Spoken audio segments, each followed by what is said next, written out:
लाओ जियांग एकदम लार टपकाते हुए ताजा पकड़े गए इंसानों की बस को देखकर सीधा खाने में लग गया। इस भीड़ में छिपे दो इंसान डर के मारे कांप रहे थे। तभी जोम्बी का एक चेला इंसानों की खुशबू सूंघकर उछलता कूदता जोम्बी किंग के पास जाकर करने लगा।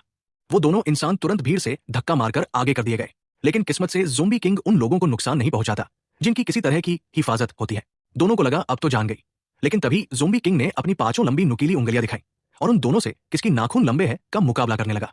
चेले ये देखकर झट से झुककर जोम्बी किंग को सलाम करने लगे, लेकिन तभी कुशल ने भी अपनी नाखून दिखाए और वो जोम्बी किंग से भी लंबे निकले। ये देखकर जोम्बी के चेले झट से उसकी तरफ झुकने लगे, क्योंकि जोम्बी वर्ल्ड में जिसके नाखून लंबे वही ज्यादा ताकतवर माना जाता है।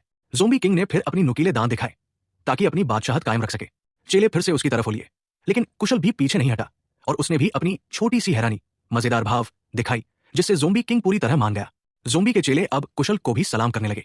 जोम्बी किंग को लगा कि अब कुशल से पार पाना मुश्किल है, तो उसने अपना गुस्सा पास खड़े वेनकाई पर निकालना चाहा, लेकिन वेनकाई ने जैसे ही मुड़कर देखा, उसकी 8 मीटर लंबी हाथी जैसी दांतें चमक उठीं और तुरंत ही वो भी जोम्बी समाज में बड़ा ओहदा पा गया। यहां तक कि जोम्बी किंग की 13वीं रानी भी वेनकाई की बाहों में समा गई। कुशल ने यह देखा तो वेनकाई को बोला कि रानी को खुश करो, तभी तो हमें जोम्बी की दांत मिलेंगी जो हमारी असली जरूरत है। जोम्बी किंग गुस्से में उस 13वीं रानी को वापस लेने दौड़ा, लेकिन कुशल ने सोने का एक दांत निकालकर जोम्बी किंग की टांग पर मार दिया। थोड़ी देर बाद वेनकाई भागता हुआ बाहर आया और बोला, जोम्बी दांत मिल गया। दोनों जैसे ही वहां से निकलने लगे, वो महिला जोम्बी दौड़कर आई और बाकियों से बोली, इन लोगों ने मेरी दांत चुरा ली है। जोम्बी सैनिक ये सुनकर गुस्से में आ गए कि उनकी औरत को धोखा दिया गया है, और फिर सारे जोम्बी उन दोनों इंसानों के पीछे भागने लगे।